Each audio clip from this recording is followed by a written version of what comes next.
So, sift mo lang sila.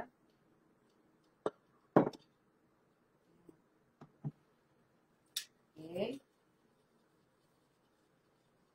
Good morning sa mga nakikita ko naka-online. PM nyo lang yung ating mga admin para makasali ang names nyo sa raffle natin. Okay, so makita mo may mga buo-buo pa. Pero huwag nyo tapon yan. Kasali rin yan. Almond flour kaya yan, di ba? Mahalang almond flour. Okay, so ako sinisip ko lang para mas light yung effect niya. Ayan. So make sure naka-preheat na yung oven natin. Okay.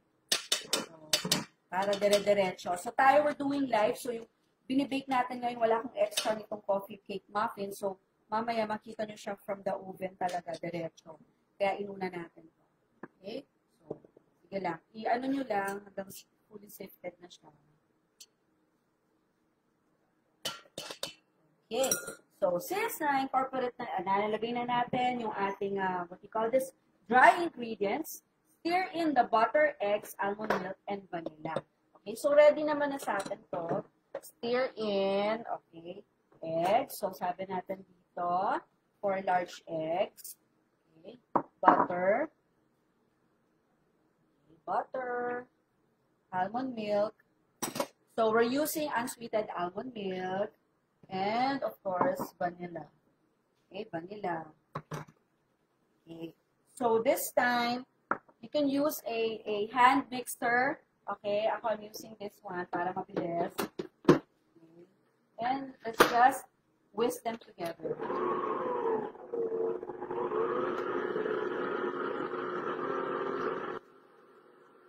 Okay, so, panoorin nyo ha, para hindi nyo ako tatanungin ulit ako.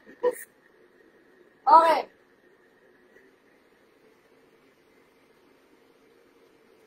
Okay, so, basta mix na siya. Ano na yan? As long as makita mo, kasi almond flour naman yan, makita mo may buo-buo talaga yan. Tingnan natin.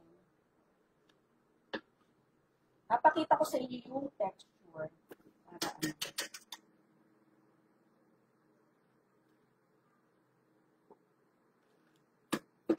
Alright. Okay. So, kung mapapansin ninyo, ito yung texture niya. Okay? Yan.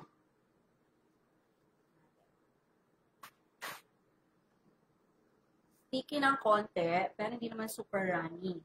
Okay? Kasi pag super runny naman to, diba, ano naman, what you call this, sobra namang super lambot, muffins to. Okay. So, hindi naman siya super runny. So, this one is okay already. Okay? So, okay na siya. Very straightforward. Ang dali-dali lang yung gawin. Now, mayroon akong mga tips sa inyo sa ating, paggawa. Okay, so as I mentioned before, okay, I always love using, what you call the silicone.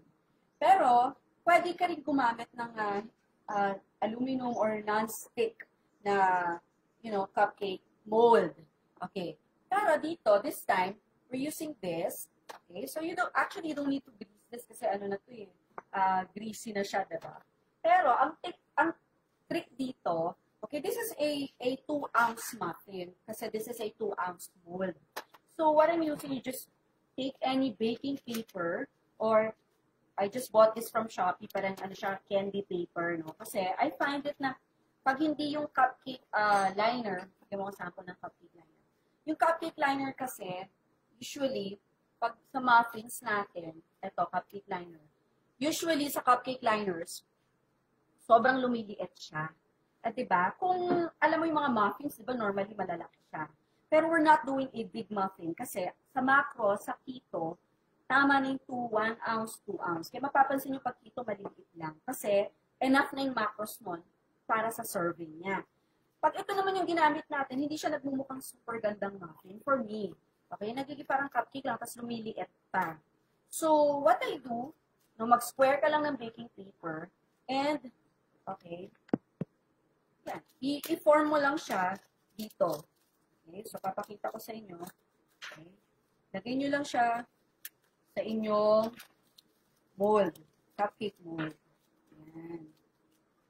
So, ito yung use, yung siguro, yung shell ng glass. Okay. para makita. So, cupcake mold, no? Yan. Okay. So, kung makikita ninyo, you don't need to grease this kasi diretso na to. Diretso na natin itong sinaserve. Okay? Ganyan. Lagay nyo lang siya dyan. Magsasample lang muna ako. Then, mamaya tutuloy natin diretso ng bibig. Right? So, tinransfer ko lang. Okay. So, tinransfer ko lang siya dito. And, just fill in mga almost mapupuno. Kasi gusto ko sa muffin yung parang nag-overflow siya. Saka alam nyo naman, hindi naman to super umaalsa. Kasi, dito to. Diba? Okay, so, lagay lang natin. So, medyo thick siya, diba?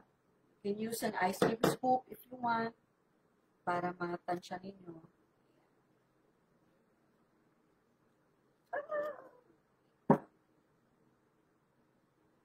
Amazing.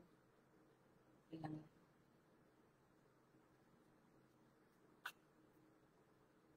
Nag-scoop na nga, ano na, mesa pa.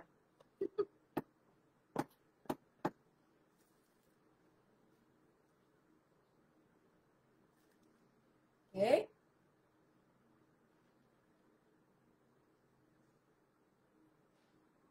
Siyempre, habang tumatagal, nagsisikhen siya, di ba? Gano'n naman ang keto flour.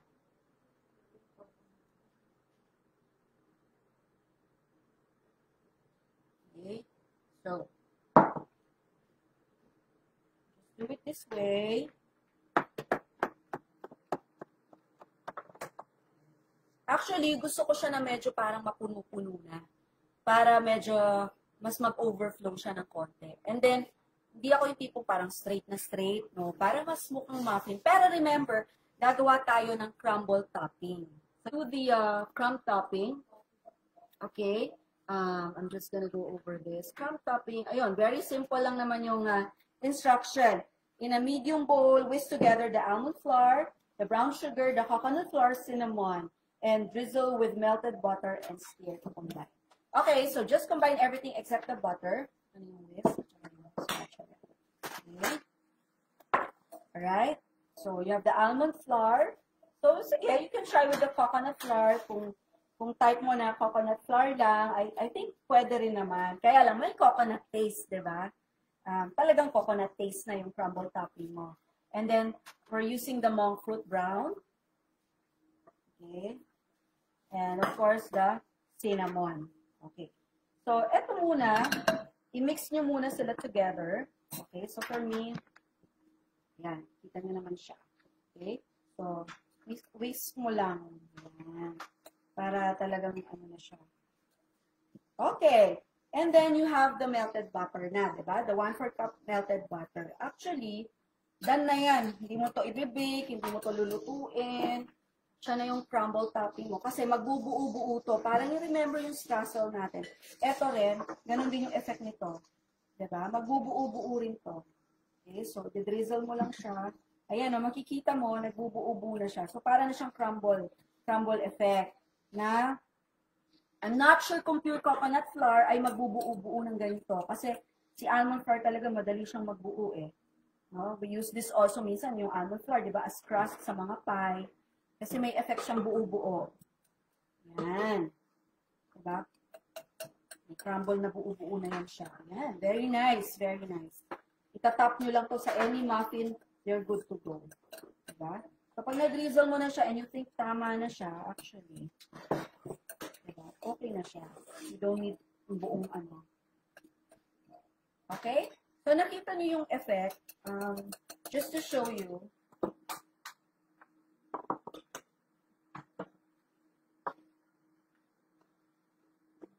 ito na siya. Diba? Ang ganda, diba? Kasi diba, syempre sa all-purpose flour, kahit madaling gawin yung crumbs na yan.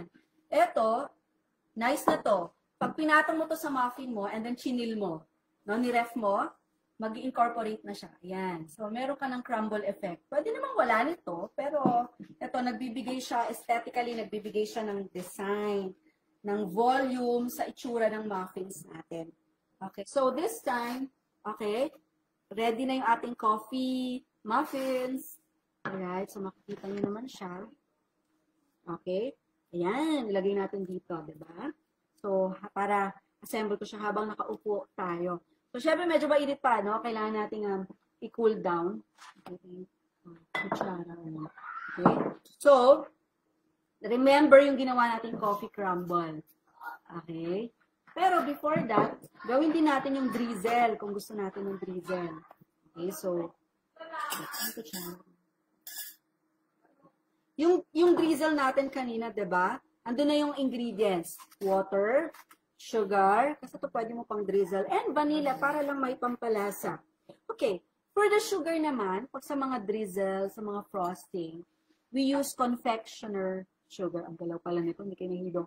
Okay, we use confectioner sugar or powdered sugar. So for sugar, normally, I use powdered. It's either use erythritol or isomalt. In our case, we use isomalt, powdered sugar. Kasi ang ganda ng texture ni isomalt pag minix natin siya sa liquid. No? So, okay. Pag, anong question if yung coffee cake muffin, if lagyan ko talaga ng coffee, how much? Nasa recipe na, no? Sana nabasa niyo yung recipe. Nilagyan ko na doon ng measurement. Okay, so, now,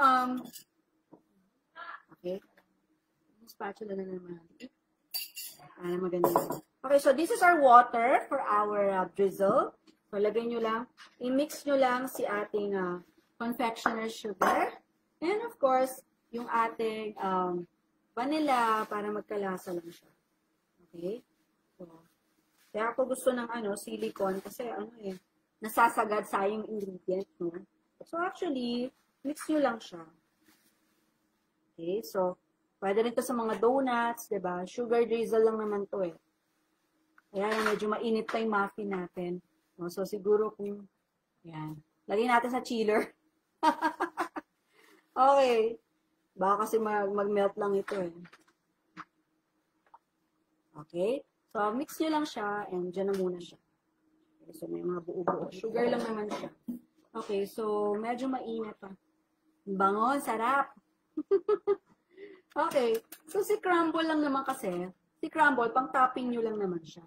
Kinakamay ko na kasi ako kakain ito. Maingit lang kayo. Okay? So, pwede mo siyang i-press. Kasi pag ito si crumble ay ni-ref mo or chiniler mo, magsasolid na siya. Okay? Kasi may butter eh. Diba? May butter and sugar. So, bahala ka na kung anong effect ang gusto mo. Diba? Parang ang sarap. Sarap. Okay? So, yan. Pinatong ko lang siya sa ibabaw. Bahala ka na kung gano'n mo. Kasi medyo mainit pa eh, no? Kung medyo cool down na to, pwede siyang buo-buo effect, no? Sa ibabaw. Yan. And then after that, pag nilagay mo na siya, sige, sample na natin dalawa.